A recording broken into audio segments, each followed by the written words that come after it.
मेरा नाम है मोहित और आपका स्वागत हमारे यूट्यूब चैनल हिस्ट्री चैंपियन में। तो जैसा कि आप जानते हो, आपका जो पेपर होने वाला है बीएड थर्ड सेमेस्टर का जेंडर स्कूल एंड सोसाइटी, उससे संबंधित जितने महत्वपूर्ण प्रश्न होने वाले हैं वो मैं आपको करवाने वाला हूं। ये आपकी कंप्लीट वन शॉट क्लास होने वाली है, जिसमें यूनिट फर्स्ट, सेकंड, थर्ड और फोर्थ चारों के चारों यूनिट के आपको इंपॉर्टेंट क्वेश्चन आपको करवा दूंगा। बस आपको क्या करना है, वीडियो को पूरा देखना है, चैनल को सब्सक्राइब कर देना है। अपन ने 25,000 सब्सक्राइबर का टारगेट ले रखा 10 तारीख से पहले पहले। सभी बच्चे चैनल को सब्सक्राइब कर दो ताकि अपना 25,000 का टारगेट है वो कंप्लीट हो सके। साथ के साथ कोने में जो व्यू प्रोडक्ट वाला ऑप्शन दिखाई दे रहा है आपको, इधर की साइड कोने में जो व्यू प्रोडक्ट वाला ऑप्शन दिखाई दे रहा है, इस पे क्लिक करके अगर फ्लिपकार्ट और मित्रा से कोई प्रोडक्ट खरीदोगे सबसे ज्यादा डिस्काउंट आपको देखने को मिलेगा। और कोने में डिस्क्रिप्शन में आपके सामने मैंने लिंक दे रखा है टेलीग्राम का। जब टेलीग्राम के दिए गए लिंक पे आप क्लिक करोगे तब आप हमारे टेलीग्राम चैनल पे पहुंच जाओगे और ये पीडीएफ है जेंडर स्कूल एंड सोसाइटी की, ये आप वहां पर जाकर फ्री में पढ़ सकते हो। समझ में आ गया? तो जाओ और जाकर टेलीग्राम चैनल वो जोर से ज्वाइन कर लेना। जैसे ज्वाइन करोगे वहीं पर आपको पीडीएफ देखने को मिल जाएगी। चलिए शुरू करते हैं क्लास को। लिंग, जेंडर, जैविक लिंग और जो लैंगिकता, सेक्सुअलिटी के उदाहरणों में विवेचना कीजिए और इनके बीच में अंतर संबंध को स्पष्ट कीजिए। पहला इंपॉर्टेंट क्वेश्चन है। देखो बच्चों, तीनों अगर शब्दों को अगर बाहर से देखते हो आप, चाहे जेंडर को देखो, चाहे सेक्स को देखो, चाहे सेक्सुअलिटी को देखो, तो आपके मन में एक जैसी ही आपके सामने अवधारणाएं आएंगी, आपके दिमाग में एक ही परिभाषाएं निकल के आएंगी। लेकिन जब आप अगर इस चीज को ध्यान से, गहराई से या वैज्ञानिक ढंग से अगर आप जब पढ़ते हो तब आपको सभी चीजों को विस्तार से समझने में मदद मिलती। तो इन्हीं की एक एक छोटी छोटी परिभाषाओं को मैं आपको बताऊंगा ताकि आप अच्छे से चीजों को समझ पाओ। समाजशास्त्र और जेंडर अध्ययन में सेक्स, जेंडर व लैंगिकता को तीन अलग अलग श्रेणियों में समझा जाता है। अगर इस अवधारणा की बात करें, कहां से जेंडर आया है, कहां से सेक्स और कहां से सेक्सुअलिटी आया है, तीनों शब्द वो समाजशास्त्र, वो शास्त्र जिसके अंदर समाज के बारे में अपन पढ़ते हैं, वहीं पर जो लोगों के जो अलग अलग जो ग्रुप होते हैं, सेक्स एक अपने आप में ग्रुप होता है, जेंडर एक अपने आप में ग्रुप होता है और सेक्सुअलिटी अपने आप में एक आपके सामने समाज का हिस्सा होता है। तो सभी चीजों को समाजशास्त्र के अंदर समझा जाता है और तीनों में क्या अंतर होता है उसके बारे में अपन देखेंगे। अगले वाला पॉइंट होता है जैविक लिंग। जब एक जैविक और प्राकृतिक अवधारणा है, सेक्स क्या होता है आपके सामने, एक जैविक और प्राकृतिक अवधारणा होती है। मनुष्य की शारीरिक संरचनाएं, जननांगों, गुणसूत्रों और हार्मोन के आधार पर तय होती है। देखो, कोई भी व्यक्ति है जब जन्म लेता है तब उसके शरीर के अंदर, उसकी शरीर का जो संरचना होती है उसके आधार पर हम ये पता लगाते हैं कि यह आपके सामने फीमेल है या फिर मेल है। समझ में आ गया? तो उसके हार्मोन, शरीर की संरचना कैसी है, उसके रिप्रोडक्शन ऑर्गन कैसे हैं और उनके अंदर क्रोमोसोम्स कैसे पाए जाते हैं आपके सामने। अगर अपन बात करें जो क्रोमोसोम्स की, बायोलॉजी के अंदर आपके सामने जो आपके हार्मोन होते हैं उसके अंदर डीएनए स्ट्रक्चर होता है। उसमें जो एक्स एक्स क्रोमोसोम होता है वो किसका होता है आपके सामने, फीमेल का, और एक्स वाई किसका होता है आपके सामने, मेल का, है ना। तो जो एक्स एक्स और एक्स वाई जो क्रोमोसोम्स होते हैं, इसके आधार पे हम ये पता लगा पाते हैं कि कोई भी व्यक्ति है वो नर है या मादा है, मेल है या फीमेल है। तो अगर आपसे कोई बात करे जैविक लिंग या सेक्स क्या होता है कोई भी व्यक्ति का, तो मनुष्य की संरचना, उसके रिप्रोडक्टिव ऑर्गन और जो गुणसूत्र होते हैं उसके आधार पे हम ये सब तय कर सकते हैं कोई भी व्यक्ति नर या मादा है। समझ में आ गया? एक्स एक्स क्रोमोसोम्स फीमेल के लिए और एक्स वाई क्रोमोसोम्स है वो मेल के लिए यूज आपके सामने देखने को मिलते हैं। अगले वाला होता है जेंडर। तो अगर छोटे रूप में समझे तो सेक्स एक बायोलॉजिकल टर्म होती है। समझ में आ गया? कोई भी व्यक्ति है उसके अंदर किस प्रकार के क्रोमोसोम्स पाए जाते हैं, किस प्रकार का बॉडी स्ट्रक्चर होता है, उसके आधार पे हम उसका क्या करते हैं, सेक्स डिस्क्राइब करते हैं। और ये इंडिविजुअल के हिसाब से अलग अलग होता है, व्यक्तिगत रूप से अलग होता है। एक व्यक्ति का अलग होगा, दूसरे का अलग होगा, तीसरे का अलग होगा, चौथे का अलग होगा। होते तो दो ही है, मेल फीमेल, लेकिन इंडिविजुअली होते हैं। दो चीजें होती हैं, इंडिविजुअली मतलब व्यक्तिगत, सोशली मतलब सामाजिक रूप से। सामाजिक बात आए वहां पर बहुत बड़े समूह की बात होती है। जहां पर व्यक्तिगत रूप से आती है इंडिविजुअल, वहां एक व्यक्ति की बात होती है। तो आपके सामने जब आप जैविक जो लिंग का निर्धारण करते हो, जेंडर का आपके सामने जो सेक्स का निर्धारण करते हो, वो इंडिविजुअल, एक एक व्यक्तित्व का, एक व्यक्ति का निर्धारण होता है। इसके आधार पर आपको समझना है। अगले वाले की बात करें जेंडर। जेंडर एक सामाजिक और सांस्कृतिक अवधारणा है। देखो अच्छा पॉइंट है, क्या है, सामाजिक और सांस्कृतिक अवधारणा। सामाजिक और सांस्कृतिक अवधारणा की बात हो तो समझना कि सामूहिक रूप से वो चीज होगी, उसमें किसी झुंड का, किसी लोगों के बहुत बड़े समूह की बात की जाएगी, है ना। भाई आप आपके सामने क्लास में 10 बच्चे हो, मेल को अलग कर दिया, फीमेल को अलग कर दिया, तो आप कह सकते हो भाई ये जेंडर, ये सारा जेंडर किसका, भाई मेल का, और ये कौन सा है, फीमेल जेंडर। समझ में आ गया? तो वो आपके सामने एक सामाजिक और सांस्कृतिक अवधारणा होती है। समाज तय करता है पुरुष व स्त्री को किस तरीके से व्यवहार करना चाहिए। समझ में आ गया? बोलने के तरीके में देखो, लड़का क्या बोलेगा, मैं खाता हूं, ता हूं, है ना, और लड़की क्या बोलेगी, मैं खाती हूं। अब बंगाल की बात मत करना, वहां पे लड़का लड़की सेम बोलते हैं, है ना, लड़की जैसे लड़का बोलेगा खाती। लेकिन अपन राजस्थान की बात करें तो यहाँ के हिसाब से समझे तो मैं खाना खाती हूं, है ना, मैं कपड़े पहनती हूं। लड़कियों के जो फीमेल होती हैं उनके आपके सामने पहनावा अलग होगा, लड़कों का अलग होगा, है ना, उनके व्यवहार करने का लड़कियों का अलग होगा, लड़कों का अलग होगा। तो जो समाज के द्वारा पूरे समूह है, जो पूरे के पूरे पुरुष समूह है, उसके मुख्यतः आपके सामने किस तरीके से व्यवहार करने का, खान पान का, रहन सहन का जो तरीका है वो किसके द्वारा तय किया जाता है, समाज के द्वारा तय किया जाता है। और वो तय करते हैं कि ये पुरुष है, इस हिसाब से व्यवहार करता है तो ये पुरुष है, और ये आपके हिसाब से स्त्री है। और कोई भी जेंडर, कोई भी व्यक्ति का जेंडर तय करने में किसका योगदान होता है, भाई आपके सामने समाज का योगदान होता है। यह उसकी मर्दानगी, मैस्कुलिनिटी और स्त्रीत्व, फेमिनिटी के मापदंडों पर आधारित होता है। जेंडर समय और संस्कृति के साथ बदलते रहते हैं। जेंडर, पहले होमोसेक्सुअलिटी को आपके सामने जो थर्ड जेंडर थी उसको कोई मान्यता नहीं थी, लेकिन आज के समय समाज में मान्यता दी जाती है। तो समय के साथ जो मापदंड है वो बदलते रहते हैं।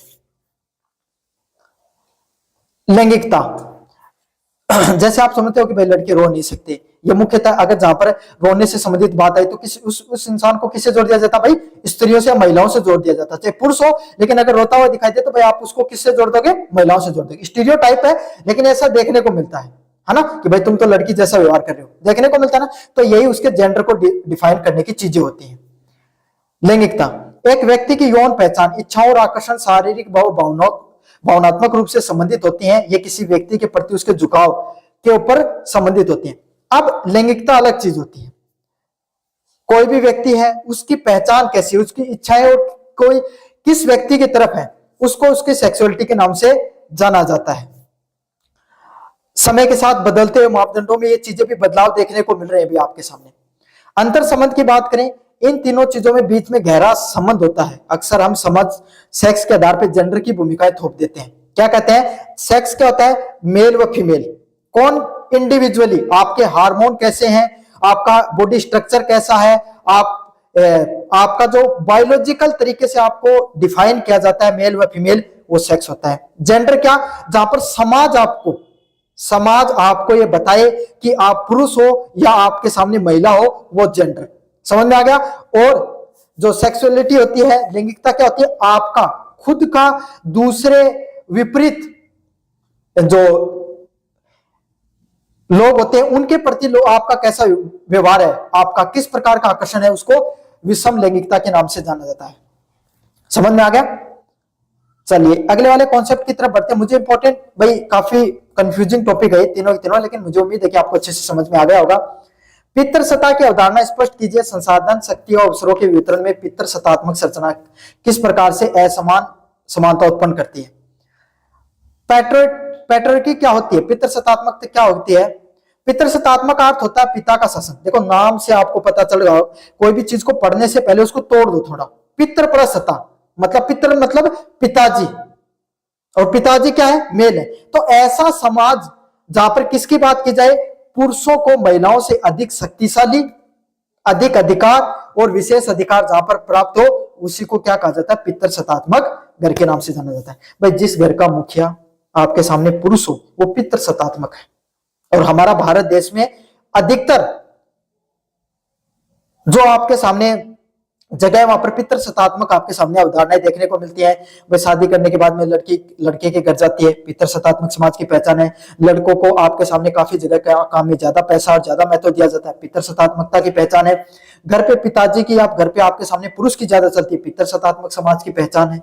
समझ में आ गया? तो ऐसी चीजें, और जहां पर भाई कोई भी समाज के अंदर लड़के का होना, यह चीज माना जाता है कि भाई आपके सामने वंश व परंपरा है वो आगे बढ़ेगी, अगर घर में लड़का नहीं होगा तो वंश आगे नहीं बढ़ेगा। तो ये पितृसत्तात्मक सोच की पहचान है।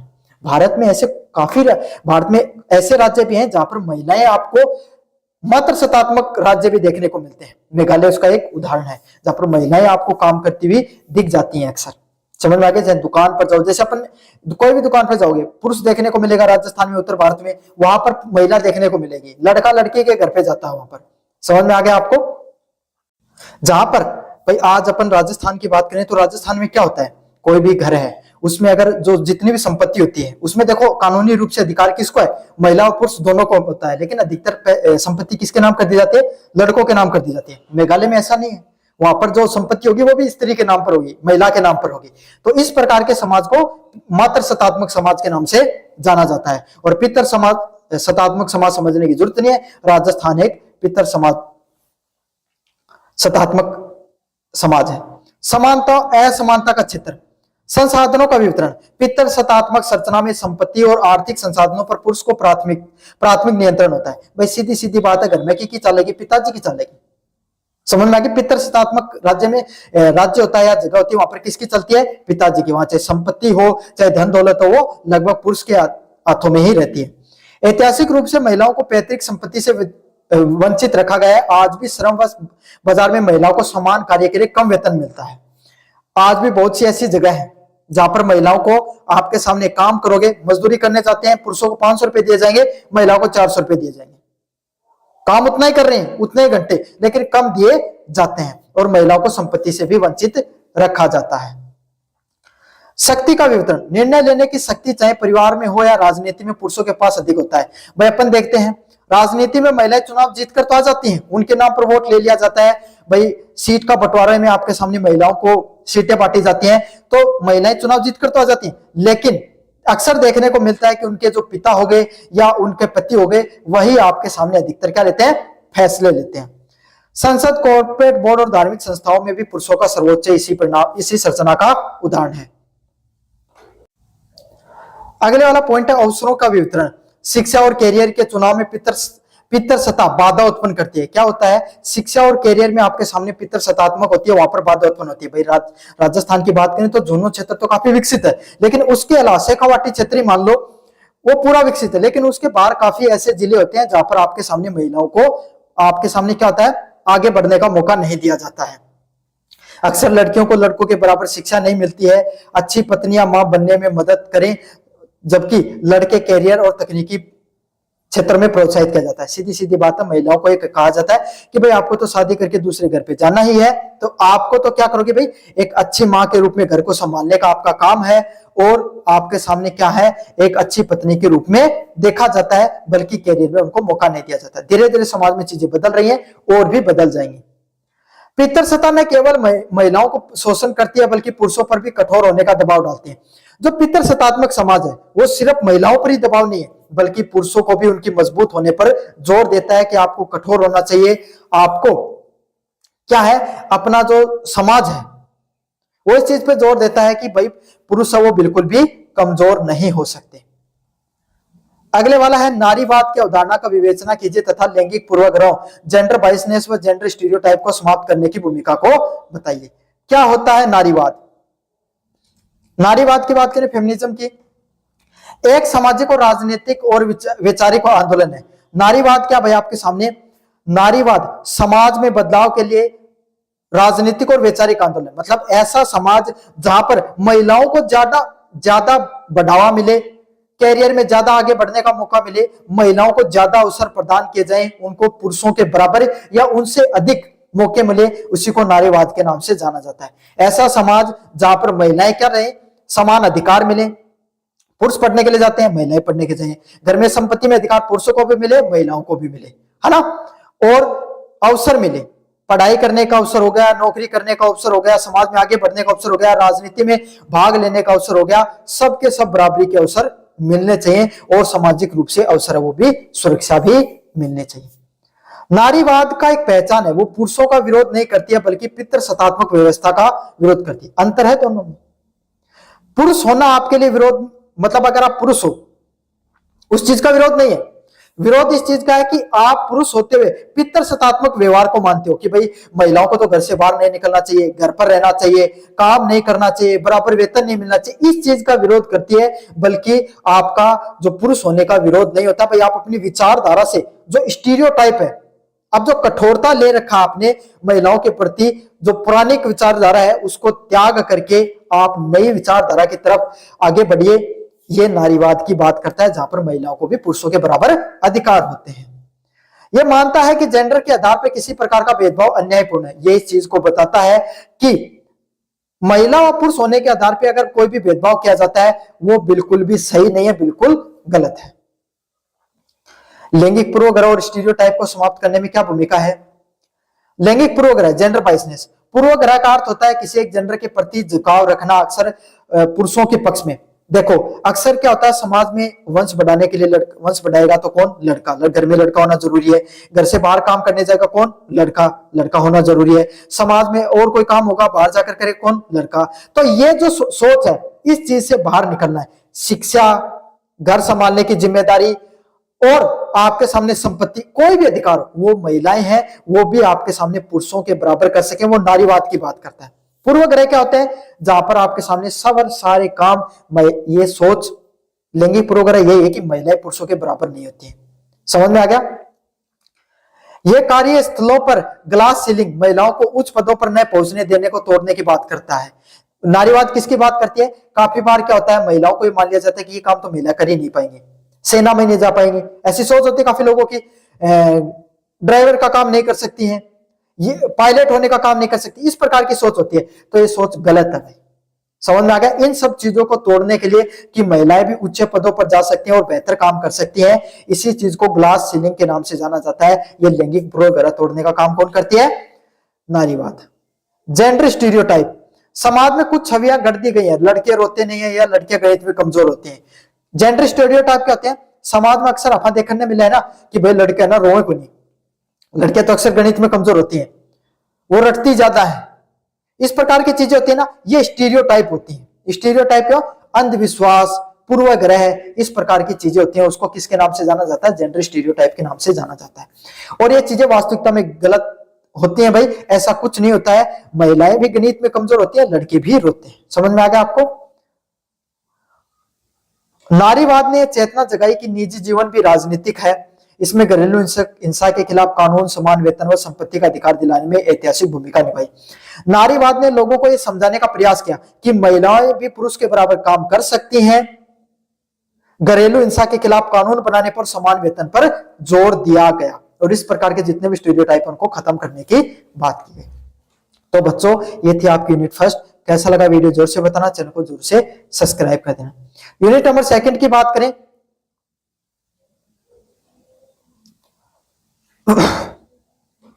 अगले वाला प्रश्न है, परिवार एवं विद्यालय में लैंगिक समाजीकरण की प्रक्रिया का विश्लेषण कीजिए।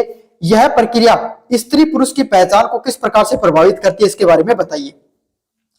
परिवार व विद्यालय में लैंगिक समाजीकरण होना मतलब महिला व पुरुषों को बराबर अधिकार मिले।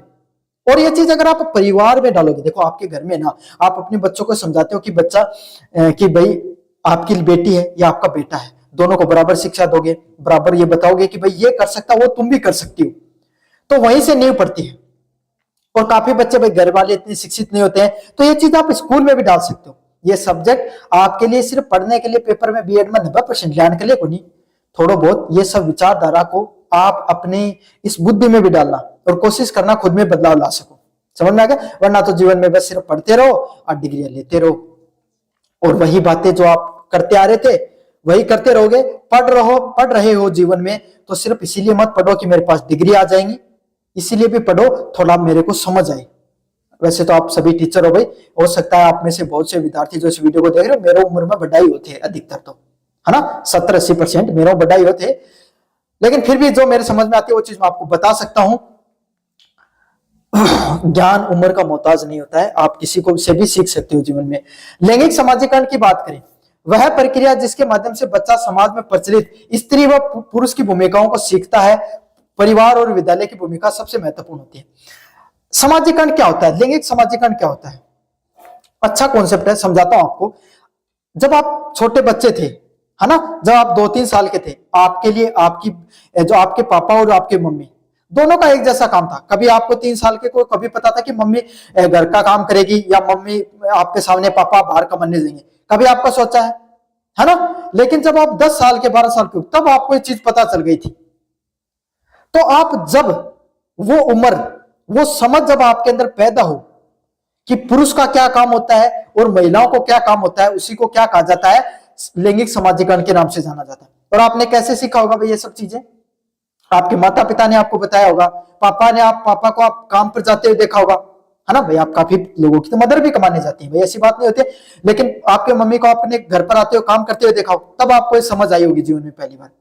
तो यही चीजें हैं, समाज हमें जब पहली बार यह समझ देकर देता है कि एक स्त्री और पुरुष है, वो क्या क्या कार्य करते हैं, उनकी समाज में क्या भूमिका है, उसी को लैंगिक समाजीकरण के नाम से जाना जाता है। इसमें परिवार और विद्यालय की भूमिका सबसे महत्वपूर्ण होती है। परिवार वो पहली सीढ़ी होती है जो आपको ये समझाती है कि आप स्त्री होने के क्या कार्य हैं, पुरुष होने के कार्य क्या कार्य, और उसके बाद में आप विद्यालय में जाते हो, वो आपको इस बारे में पूर्ण रूप से ज्ञान करवाता है, चाहे किताबी ज्ञान से, चाहे अपने पीयर ग्रुप से, आपके आसपास के बच्चों से आप इन सब चीजों को समझते हो, है ना? लड़के हो तो आपकी ड्रेस अलग होगी, आपकी लाइन अलग होगी, बोलने का तरीका अलग होगा, है ना? आपको बिहेव करने का तरीका अलग होगा। ये सब चीजें आप कहां से सीखते हो? समाज, विद्यालय और स्कूल से सीखते हो। इसी को लैंगिक समाजीकरण के नाम से जाना जाता है। परिवार में समाजीकरण, परिवार समाजीकरण की पहली इकाई है। जन्म के साथ ही बच्चे को दिए जाने वाले खिलौने, लड़कों के लिए कार, बंदूक और लड़कियों के लिए गुड़िया, रसोई और सेट। देखो यही पर अंतर आ जाता है। जब छोटा बच्चा होता है, आप भी कभी खेले होंगे भाई, गुड्डा गुड्डी का खेल खेला होगा आपने, तो लड़कियों को अक्सर क्या दिया जाता है? गुड़िया दे दी, स्कूल का रसोई का सेट दे दिया। तो ये सब चीजें क्या दिखाती हैं? कि आपको घर पे काम करना है ना? और लड़के को कार, बंदूक और इन सब की चीजें दी गई, जिससे क्या समझ में आया कि आपको बाहर जाकर गाड़ी चलानी है, बंदूक चलानी, मतलब आर्मी में जाना, इस प्रकार की चीजें आपको समझाएगी। तो यहीं से अंतर आपको पढ़ना शुरू हो जाता है। कपड़ों के रंग, लड़कों के लिए नीला, लड़कियों के लिए गुलाबी। तो ये भी स्टीरियोटाइप चलता है, लड़कियों के लिए गुलाबी रंग, लड़कों के लिए नीला, इस प्रकार के रंग। जेंडर बोध का आकार देते हैं, माता पिता का व्यवहार, काम का बांटना भी आपका ये सब चीजें दिखाता है। तो आप यहां से क्या समझ रहे हो कि परिवार किस तरीके से आपको स्त्री व पुरुष होने की भूमिका को समझाता है? समझ में आ गया? आपको ये सब चीजें ज्यादा पढ़ने की जरूरत नहीं, आप खुद से भी कर दोगे पॉइंट।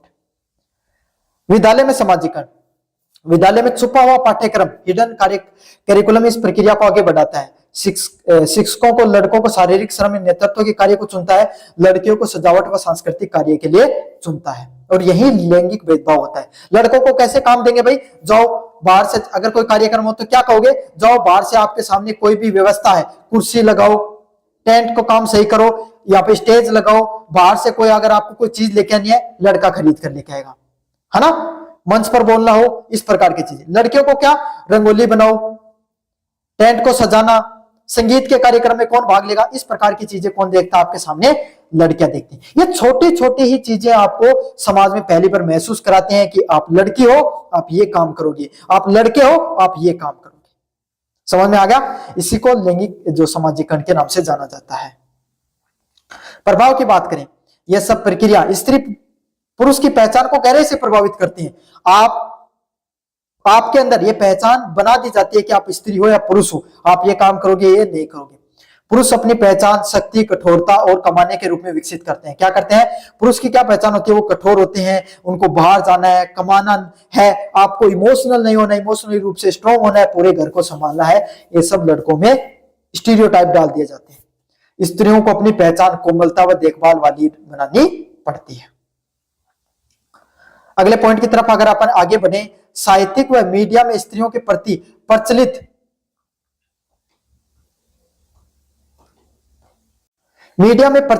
रूढ़ियां, धारणाओं को आलोचनात्मक परीक्षण कीजिए। क्या बताना आपको? मीडिया में और साहित्य में किस तरीके से स्त्री पुरुष के प्रति वो स्टीरियोटाइप, वो रूढ़ियां चलाई गई, जिससे उन दोनों में भेदभाव साफ नजर आया।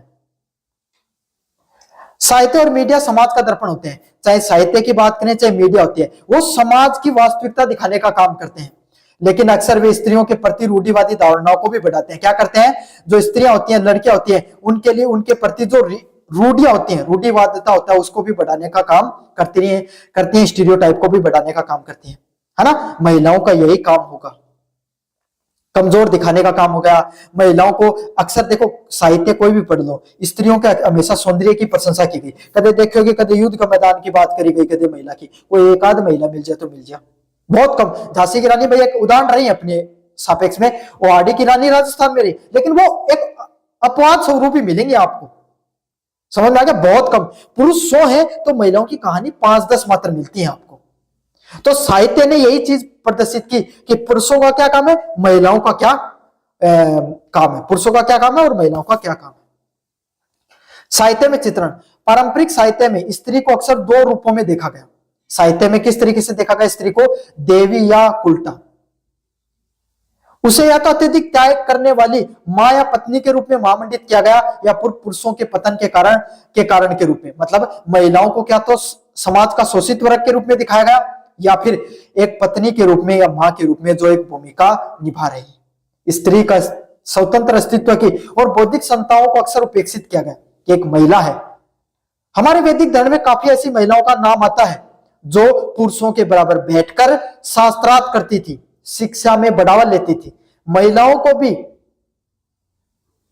ऋग्वैदिक काल में, वैदिक काल का जो आपके सामने जो ऋग्वैदिक काल होता है, महिलाओं को पुरुषों के बराबर अधिकार था, महिलाएं पढ़ाई करती थी। ये तो मध्य काल में महिलाओं की स्थिति धीरे धीरे खराब होती गई, समझ में आ गया। तो हमारे साहित्य ने भी क्या किया, महिलाओं पर वो कुछ रूढ़ियों को थोपने का काम किया। कभी महिलाओं को खुद को सशक्त नहीं दिखाया गया, उनको अक्सर पत्नी, प्रेमिका या मां के रूप में ही अक्सर प्रचलित किया गया।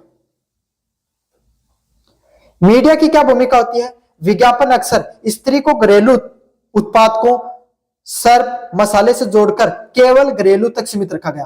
कोई भी ब्यूटी प्रोडक्ट का आपके सामने ऐड देख लो, किसको दिखाएंगे, स्त्री को दिखाएंगे। फेयर एंड हैंडसम की बात नहीं कर रहा मैं यहाँ पर, वहां पर लड़का दिखेगा क्योंकि क्रीम ही लड़कों के लिए है ना, लेकिन अक्सर 90% तक आपके सामने कोई प्रोडक्ट आएगा ब्यूटी का, लड़कियों को दिखाया जाता है। समझ में आ गया। कोई भी मसाले का ऐड हो गया, कोई भी कपड़ों का ऐड हो गया, अधिकतर उन्हीं को दिखाया जाता है। समझ में आ गया। घरेलू काम से संबंधित कोई भी आएगा तो उन्हीं को दिखाया जाएगा। फिल्मों में आइटम नंबर्स के माध्यम से महिलाओं को ऑब्जेक्टिफिकेशन किया गया। भाई महिलाओं को अलग अलग तरीके से सिर्फ एक उनका रोल है वो एक सीमित कर दिया गया। लोकप्रिय टीवी सीरियल में अच्छी बहू या बुरी औरत के लिए बाइनरी चित्रण किया गया। और आप देख लो जो आपके सामने आपके जितने भी जो टीवी सीरियल होते हैं उनमें महिलाओं को किस रूप में दिखाया जाता है, बहू के रूप में, और उनका क्या कार्य होता है। समझ में आ गया। एक तो बहू के अच्छी बहू है या फिर कोई बुरी औरत है, उनको कभी भी एक अच्छी महिला के रूप में जो समाज का नेतृत्व कर रही है, इस प्रकार के नाटकों के रूप में कभी प्रदर्शित किया ही नहीं गया।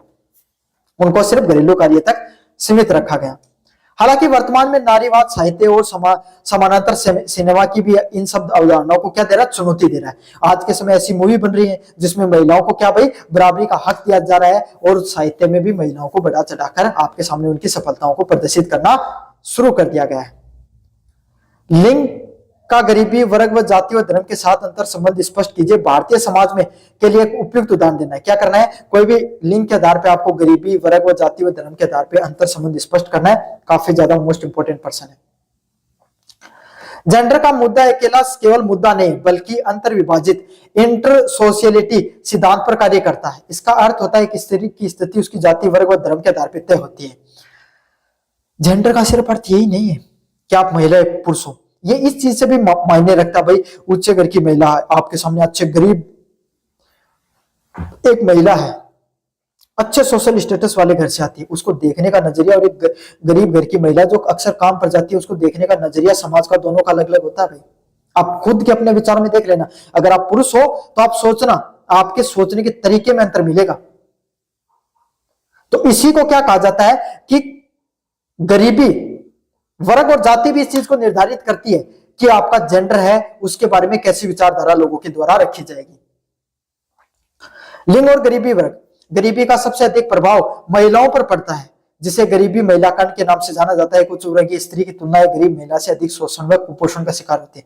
भाई होगी ही, घर पे गरीब महिला है, खाने के लिए उतना नहीं मिलेगा, संघर्ष रहेगा, बाहर काम करने के लिए जाएगी, है ना, लोगों को शोषण करने का दृष्टिकोण होगा। तो यही है, एक महिला पर आपके सामने अगर अच्छी सोशल स्टेटस वाली महिला है, आसानी से लोग उनके बारे में जो गलत विचार सोच भी नहीं पाते। तो यही चीज है, आपका किस वर्ग से आते हो यह भी बहुत महत्वपूर्ण होता है।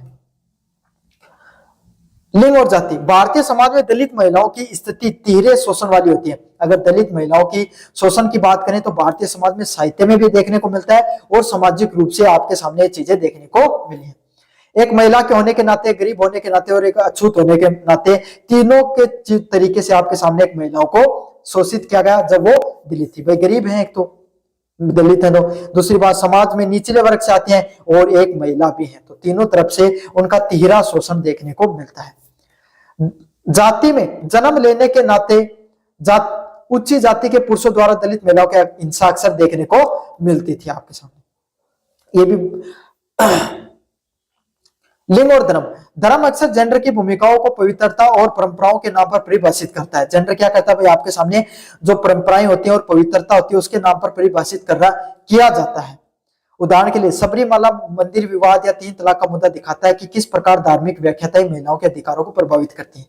भाई सबरीमाला के मंदिर में जो महिलाएं होती हैं उनके पीरियड्स के दिनों में उनको एंट्री नहीं दी जाती थी। उसको मौलिक अधिकार के उल्लंघन के तहत उस चीज को बदल दिया गया। मुस्लिम महिलाओं को 3 तलाक बोलने पर उनको तलाक मिल जाता था। तो इस प्रकार से धर्म ने भी काफी बार महिलाओं की स्थिति को प्रभावित किया है। ये चीज भी हमें देखने को मिलती है। भारतीय समाज में यदि कोई स्त्री दलित है और गरीब भी है तो उसकी चुनौतियां श्रमण व अमीर स्त्रियों से अलग होती है। क्यों भाई, आपके सामने अच्छा उनको खान पान मिलता है, समाज में उच्च कुल से आते हैं तो हर कोई भाई उनके खिलाफ आवाज नहीं उठा सकता है, काफी अंतर होता है। चलिए यूनिट नंबर 3 की बात करें। परिवार, महिलाएं व अन्य संस्थानों में लैंगिक पहचान निर्माण की प्रक्रिया के बारे में बात कीजिए। लैंगिक पहचान क्या होती है? जेंडर आइडेंटिटी का निर्माण निरंतर चलने वाली सामाजिक प्रक्रिया व समाज के विभिन्न संस्थानों की महत्वपूर्ण भूमिका होती है। मतलब जो जेंडर आइडेंटिटी होती है कोई भी व्यक्ति की, वो कैसे होती है? बहुत लंबे समय तक आपके सामने समाज में जो लोग कार्य कर रहे होते हैं उसके आधार पे आप एक स्त्री हो एक पुरुष हो उसकी पहचान होती है।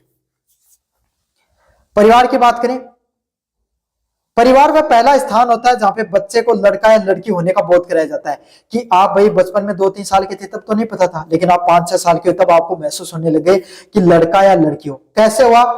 वही चीज, खिलौना और कपड़े। लड़कों को अक्सर साहस और तकनीक से जुड़े हुए खिलौने मिले। मतलब लड़कों को कैसे खिलौने दिए जाते थे? साहस, उनको यह महसूस कराया जाता था कि आपको घर से बाहर जाना, आपको कमाना, आपको मजबूत होना है, इस प्रकार की चीजें देखने को मिलती थी। लड़की को अक्सर गुड़िया, रसोई के सेट, इन सब चीजों को देखने को मिलता था। कपड़े, महिलाओं को गुलाबी और पुरुषों को आपके सामने नीले कपड़ों में देखा जाता है। श्रम विभाजन की बात करें, घर में माँ को घर का काम और पिता को बाहर का काम देखने के लिए जेंडर की भूमिकाओं को स्वाभाविक बना देता है। बार बार ये बताया जाता है समाज में कि भाई आपको तो घर संभालना है, शादी करके दूसरे घर जाना है, इस प्रकार की चीजें आपको क्या बना देते हैं? स्त्री व पुरुष में बोध करवाया जाता है। लड़कों को अक्सर रोने से रोका जाता है कि भैया तुम पुरुष हो, तुम रो नहीं सकते हो। इस प्रकार की चीजें स्त्री व पुरुष में अंतर करती है। विद्यालय की बात करें, विद्यालय अनौपचारिक रूप से जेंडर पहचान को पुख्ता करता है। उस जो महिला व स्त्री होने की जो पहचान होती है उसको और पुख्ता कौन करता है? विद्यालय, स्कूल। शिक्षकों का व्यवहार, अक्सर शिक्षकों द्वारा लड़की को गणित व विज्ञान में लड़कों को गणित और विज्ञान और लड़कियों को कला और गृह विज्ञान में प्रोत्साहित किया जाता है। लड़कों को क्या कहा जाता है कि भाई तुम्हारे गणित तुम्हारी स्ट्रॉन्ग होनी चाहिए, साइंस तुम्हारी मजबूत होनी चाहिए, विज्ञान। लड़कियों को कहा जाता है तुम्हारी कला व गृह विज्ञान जैसे विषय हैं वो मजबूत होने चाहिए।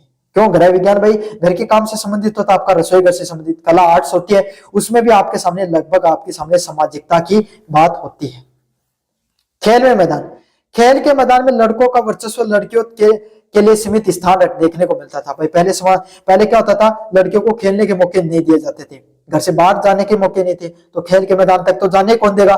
तो लड़कियों को ना तो बाहर जाने का मौका मिलता था, ना आपके सामने जो लड़कियां हैं, जो लड़के, उनके साथ खेलने का मौका मिलता था। क्यों? खेल के मैदान में अक्सर लड़के होते थे और लड़कियों को वहां जाने का मौका नहीं मिलता था, तो इसीलिए खेल के मैदान में अक्सर लड़कों का ही वर्चस्व देखने को मिलता था। अन्य संस्थान, मीडिया व कार्यस्थल। मीडिया, विज्ञापन और फिल्मों के माध्यम से स्त्री और पुरुष को रूढ़िवादी छवि को भी पेश किया गया। फिल्मों और आपके सामने विज्ञापनों में भी यही दिखाया गया कि भाई स्त्री के ये काम होते हैं, पुरुष के ये काम होते हैं, उनकी रूढ़िवादी सोच है उसी को दिखाया गया। कार्यस्थल पर पिंक कॉलर जॉब होती है। पिंक कॉलर जॉब क्या होती है? जो महिलाएं करती हैं, जैसे नर्सिंग हो गई, शिक्षण हो गया और महिलाओं के लिए, पुरुषों के लिए ब्लू कलर जॉब, जैसे इंजीनियरिंग में आपके सामने इंजीनियरिंग हो गई। आज भी देख लो डॉक्टर का अक्सर लड़कियां के लिए बात की जाती है, लड़का होगा तो इंजीनियरिंग में जाएगा। है जेंडर वाइसनेस। भारत में बालिकाओं की शिक्षा में असमानता, पहुंच, प्रतिधारक और बहिष्कार की विवेचना कीजिए। भारत में बालिकाओं की शिक्षा केवल स्कूल तक सीमित नहीं है, बल्कि पहुंच, प्रतिधारण, रिटेंशन और बहिष्कार की चुनौतियों से भी घिरी हुई है। महिलाओं को यही नहीं है कि सिर्फ आपके सामने स्कूल में अच्छी शिक्षा नहीं मिल पा रही है, बल्कि उनको स्कूल तक पहुंचने तक के लिए जिन चुनौतियों का सामना करना पड़ता है, काफी बार उनको पढ़ने के मौके नहीं मिलते हैं, ये भी काफी बड़ी चुनौतियां हैं महिलाओं के सामने शिक्षा से जुड़ी हुई।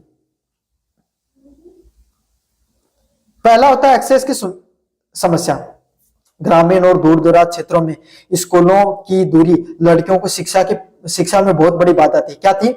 पहले तो गांव में स्कूल इतनी इतनी दूर होते हैं, पर अक्सर पहले क्या पैदल जाना पड़ता था। आजकल तो स्कूल बस वगैरह की आपके सामने सुविधाएं हो गई हैं। पहले क्या लड़कियों को पैदल जाना पड़ता था दूर दराज स्कूल में, एक एक दो आपके सामने 2-3-3, 4-4, 5-5 किलोमीटर स्कूल हुआ करती थी। कभी अपनी मदर से पूछना, वो आपको बता देंगे। इसलिए महिलाओं को छोटी कक्षाओं में स्कूल में नहीं भेजा जाता था, वहीं से उनको निकाल लिया जाता था। उनकी सुरक्षा की चिंता, परिवहन के साधन नहीं मिलते थे का भाव माता पिता के लड़कियों को स्कूल में भेजने से रोकता था। तो भाई स्कूल में शिक्षा इसलिए नहीं मिल पाती थी क्योंकि बहुत ज्यादा दूर दूर है वो स्कूल वगैरह हुआ करते थे। प्रतिधारण की बात करें, प्राथमिक स्तर पर नामांकन तो अधिक होता है, लेकिन माध्यमिक स्तर पर पहुंचते पहुंचते लड़कियां स्कूल छोड़ देती हैं। अक्सर यही देखने को मिलता है।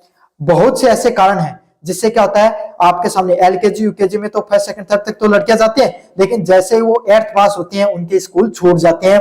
स्कूलों में जो महिलाएं हैं, लड़कियां हैं, उनका आपके सामने जो ड्रॉप आउट है, स्कूल छोड़ने की दर है, वो सबसे ज्यादा होती है। क्यों? स्कूलों में शौचालय अलग नहीं होता है, लड़के भी उसी शौचालय में जा रहे हैं, लड़कियां भी उसी शौचालय में जा रही है। बहुत बड़ी समस्या है। आज भी भारत की कम से कम 30-40% ऐसी स्कूल हैं जहां पर यह प्रकार की समस्या देखने को मिलती है। मेंस्ट्रुएशन के दौरान स्वास्थ्य सुविधाओं का अभाव, आपके सामने जो मासिक धर्म की जो उसके लिए जो व्यवस्था है, उन सब चीजों का ध्यान में नहीं रखा जाता है। लोगों को समझ नहीं है इन सब चीजों के बारे में। घरेलू काम का बहुत, छोटे भाई बहनों की देखभाल करना। काफी बार क्या होता है भाई, घर का काम महिला है भाई, कोई गरीब घर की लड़की है, उसकी माता जगह कमाने जा रही है, तो घर में अगर 2 बच्चे हैं तो उनको कौन देखभाल करेगी? लड़की करेगी। तो उसको घर के काम की वजह से भी स्कूल वगैरह में पढ़ने के लिए नहीं भेजा जाता है। बहिष्करण, गरीबी और सामाजिक रूप से पिछड़े हुए SC ST व अल्पसंख्यकों की लड़कियों का दोहरा बहिष्कार होता है। आर्थिक तंगी के कारण परिवार अक्सर लड़कों की शिक्षा को प्राथमिकता देते हैं। भाई अक्सर ये कह देते हैं कि आपके सामने कि भाई ये बच्चे हैं, हमारे घर में लड़का पढ़ लेगा, भाई इतने पैसे नहीं है, हम तुम्हें शिक्षा कैसे दे पाएंगे, तो लड़का पढ़ लेगा, यही घर चलाएगा, तुम अपने घर का काम करो, बच्चों को संभालो। तो जो आपके सामने जो सामाजिक वर्ग से जो पिछड़े वर्ग है, उनमें इस प्रकार की समस्याएं ज्यादा देखने को मिलती हैं। उत्तर प्रदेश के विशेष संदर्भ में महिला शिक्षा की वर्तमान स्थिति, समस्याओं और सरकारी प्रयासों के बारे में बात कीजिए। उत्तर प्रदेश भारत के सर्वाधिक जनसंख्या वाला राज्य होने के साथ नाते महिला बालिका शिक्षा के क्षेत्र में विशेष चुनौतियां और संभावनाओं का सामना कर रहा है। क्या कर रहा है? उत्तर प्रदेश है ना, सबसे ज्यादा जनसंख्या वाला राज्य है, तो इससे क्या होता है, वहां पर आपके सामने महिलाओं शिक्षा से संबंधित बहुत सी चुनौतियां हैं, संभावनाएं भी हैं। क्यों? क्योंकि भाई आपके सामने जनसंख्या अधिक है, तो गरीब अमीर लोग देखने को मिलते हैं। गरीब लोग अक्सर अपने महिलाओं को शिक्षा करने के लिए नहीं भेजते हैं, तो इस प्रकार की काफी चुनौतियां हैं। वर्तमान स्थिति की बात करें, विगत वर्षों में उत्तर प्रदेश की महिला साक्षरता में वृद्धि हुई है। अगर इन कुछ सालों की बात करें तो महिला शिक्षा में आपके सामने काफी वृद्धि देखने को मिली है इन दिनों में। कहा? उत्तर प्रदेश में। लेकिन ग्रामीण व शहरी क्षेत्र में आज भी बहुत बड़ा अंतर है। ग्रामीण क्षेत्र में जहां पे कम पढ़े लिखे लोग हैं, वहां पर आज भी क्या होता है, आपके सामने महिलाओं को शिक्षा को इतना ज्यादा प्रोत्साहित नहीं किया जाता है। श्रावस्ती व बहराइच जैसे जिले में महिलाओं की साक्षरता अभी भी राष्ट्रीय साक्षरता दर से कम है। मतलब कुछ जिले हैं, बहराइच और श्रावस्ती जो जिला है, वहां पर महिलाओं की शिक्षा के मौके आज भी कम देखने को मिलते हैं। उनको आज भी पढ़ने के लिए नहीं भेजा जाता है। प्रमुख समस्याएं, सामाजिक रूढ़िवादिता, बाल विवाह की प्रथा, अभी भी कुछ क्षेत्रों में शिक्षा, मतलब जो छोटी बच्ची होती हैं उनको क्या कर दिया जाता है भाई, पढ़ने के लिए नहीं भेजा जाता है, छोटी उम्र में उनकी शादी कर दी जाती है। इस प्रकार की जो समस्याएं वो आज भी देखने को मिलती हैं, जिससे पढ़ाई के बीच में छूट जाती है। जिससे क्या होती है, जो बच्चे होती हैं उनकी पढ़ाई होती है वो बीच में ही छुटवा ली जाती है।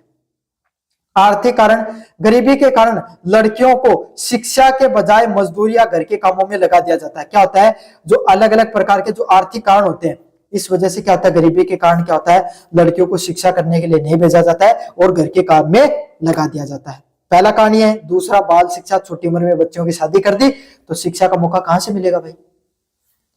सुरक्षा, स्कूल में जाने वाले होने पर छेड़खानी व असुरक्षा का भाव, काफी बार क्या महिलाओं के साथ शोषण देखने को मिलता है, छेड़खानी हो गई या और कोई इसी प्रकार के जो केस देखने को मिलते हैं, जिससे माता पिता को डर रहता है, इसलिए वो पढ़ने के लिए नहीं भेजते हैं महिलाओं को। सरकारी प्रयास, उत्तर प्रदेश सरकार ने बालिका शिक्षा को बढ़ावा देने के लिए कई प्रकार की महत्वाकांक्षी योजनाएं लागू की। सरकार के द्वारा प्रयास किया गया है कि भाई महिलाओं को आगे बढ़ाने के लिए प्रयास किया जाए। कई अलग अलग प्रकार की जो योजनाएं वो शुरू की गई हैं। पहला है कन्या सुमंगला योजना, बेटी के जन्म से लेकर स्नातक तक पढ़ाई के लिए चरणबद्ध तरीके से सहायता प्रदान करना। भाई कोई बेटी का जन्म ले लिया, तब कुछ पैसे मिल रहे हैं, उसने पहली बार स्कूल में एडमिशन लिया, सरकारी स्कूल में लेगी तो, या प्राइवेट में भी देखने को मिलते हैं तो कुछ पैसे देगी, और ग्रेजुएशन तक वो आपके सामने कुछ ना कुछ छात्रवृत्ति के रूप में सरकार मदद करती है कन्या सुमंगला योजना के तहत। मिशन शक्ति योजना, छात्राओं और सुरक्षा और आत्मनिर्भर के प्रति जागरूक करना, मतलब महिलाओं को सुरक्षा प्रदान करना और उनको खुद के पैरों पे खड़ा होने के लिए प्रोत्साहित करने के लिए मिशन शक्ति योजना लॉन्च की गई, जिससे महिलाओं को सुरक्षा प्रदान की जाए और उनको आत्मनिर्भरता होने की महसूस किया जाए। कस्तूरबा गांधी बालिका विद्यालय, आर्थिक रूप से पिछड़े हुए और वंचित वर्गों के लिए लड़कियों के लिए किया जाता है आवासीय शिक्षा की व्यवस्था की जाती है। क्या, ऐसे घर जहां पर लड़कियां होती हैं जिनको स्कूल भी मिले और स्कूल में आवास भी देखने को मिले, हॉस्टल भी प्रोवाइड करवाए जाए, ताकि अगर दूर स्कूलों में अगर महिलाओं को जाना पड़ रहा है, लड़कियों को जाना पड़ रहा है, तो वहीं पर वो आपके सामने रह लें। बेटी बचाओ बेटी पढ़ाओ अभियान, इस राष्ट्रीय अभियान के तहत राज्यों के विभिन्न जिलों में जागरूकता कार्यक्रम चलाए जाते हैं। यूनिट नंबर 4 की बात करें, भारतीय समाज में स्त्रियों के विरुद्ध यौन उत्पीड़न की समस्या का विश्लेषण कीजिए तथा इसके निवारण व विधिक व सामाजिक उपयोगों के बारे में बताइए। तो भारतीय समाज में महिलाओं के विरुद्ध यौन उत्पीड़न की समस्या है, उसके बारे में बताना है। कैसी कैसी समस्याएं देखने को मिलती हैं, कैसे उनको दूर किया जा सकता है, सामाजिक रूप से हम कैसे बदलाव ला सकते हैं और कानूनी रूप से हम कैसे बदलाव ला सकते हैं, इसके बारे में देखेंगे। भारतीय समाज में स्त्रियों के विरुद्ध यौन उत्पीड़न एक गंभीर व मानव अधिकार उल्लंघन है। क्या है, भारतीय समाज में जो महिलाएं हैं उनके खिलाफ यौन उत्पीड़न के जो मामले हैं वो बहुत ही ज्यादा देखने को मिलते हैं। शारीरिक हिंसा नहीं बल्कि सत्ता व नियंत्रण का दुरुपयोग भी देखने को मिलता है। सिर्फ शारीरिक रूप से मारपीट करना ही यौन शोषण ही नहीं, बल्कि घर में भैया आपके सामने महिलाओं को उतनी तवज्जो नहीं दी जाती है जितना पुरुषों को दी जाती है। यह भी एक प्रकार से क्या है, आपके सामने भाई भेदभाव ही है। समस्याओं के विश्लेषण की बात करें, यौन उत्पीड़न अक्सर सार्वजनिक स्थानों पर, कार्यस्थलों पर, यहाँ तक कि घरों के भीतर भी व्याप्त होता है। काफी बार महिलाओं के साथ यौन उत्पीड़न का होता है, काम करने जाती हैं वहां पर भी देखने को मिलता है। कार्यस्थल, जहां पर आपके सामने भाई सार्वजनिक स्थल, जो अलग अलग प्रकार के जो घर होते हैं, काम करने जा रही है वहां पर, अगर कोई पब्लिक जगह पर, पब्लिक बस में जा रही है, कोई आपके सामने कहीं पर बाहर पढ़ने के लिए जा रही है, वहां पर उनके साथ भेदभाव होता है। और काफी बार घर में भी इस प्रकार की समस्याएं देखने को मिलती है। इसके पीछे पितृसत्तात्मक मानसिकता व आपके सामने कानूनी डर का अभाव प्रमुख होता है। मतलब क्या होता है भाई, लोगों के अंदर ये सोचा कि भाई स्त्री किसको कहेगी, कुछ नहीं कर सकता, हमारा कुछ नहीं बिगड़ सकता, ये फिर या फिर कानून के जो नियम कायदे उसके प्रति लोगों का बिल्कुल ना तो जागरूकता है ना लोगों को इस बारे में ज्ञान है। कार्यस्थल पे उत्पीड़न POSH में महिलाओं के आर्थिक स्वतंत्रता व कार्य क्षमता को भी प्रभावित करती है। कार्यस्थल पे अगर महिलाओं को उत्पीड़न होता है तो वो क्या करते हैं, POSH के तहत आपके सामने आर्थिक, मतलब महिलाओं को उतना पैसा भी नहीं दिया जाता है और उनको यौन उत्पीड़न के रूप में उत्पीड़न भी किया जाता है। ये समस्याएं हैं। निवारण क्या कर सकते हैं, पहला कानूनी रूप से निवारण, विशाखा गाइडलाइन, सर्वोच्च न्यायालय द्वारा कार्यस्थल पर सुरक्षा हेतु मील का पत्थर। मतलब काफी बार क्या होता है, सुप्रीम कोर्ट ने महिलाओं के, जो महिलाएं जिस कार्यस्थल पे काम करती हैं, अगर उनके साथ किसी प्रकार का भेदभाव या उत्पीड़न होता है तो वो विशाखा गाइडलाइन के तहत क्या कर सकते हैं भाई, आपके सामने अपना विरोध प्रदर्शन या कानूनी रूप से विरोध दर्शा सकते हैं या आपके सामने न्याय मांग सकते हैं। POSH अधिनियम 2013, प्रत्येक संस्थानों में आंतरिक शिकायत समिति, मतलब एक ऐसी कमेटी बनाई जानी चाहिए जो महिलाओं को किसी भी प्रकार के हो रहे भेदभाव को और उनके खिलाफ हो रहे उत्पीड़न को क्या कर सके, रजिस्टर कर सके। आंतरिक शिकायत समिति होती है आईसीसी, जो क्या करती है भाई, अगर किसी भी महिला अगर उनको बताए उस समिति को, तो वो उनको समस्याओं को सुनेगी और उसका निवारण करने का प्रयास करेगी। निर्भया अधिनियम 2013, बलात्कार के कानूनों को कठोर बनाना और पीछा करना जैसे कृत्यों को अपराध करना। मतलब कोई भी अगर महिला का, अगर आप स्त्री का अगर आप पीछा कर रहे हो तो ये भी क्या आपके सामने एक प्रकार का अपराध है। और बलात्कार के विरुद्ध भी अनेक प्रकार के जो आपके सामने कठोर अपराधों को अपराध की श्रेणी में डाला गया। सामाजिक उपाय, भाई सिर्फ कानूनी रूप से समाज को नहीं बदल सकते, आपको खुद की सोच में भी बदलाव होना जरूरी है, समाज में बदलाव होना भी जरूरी है।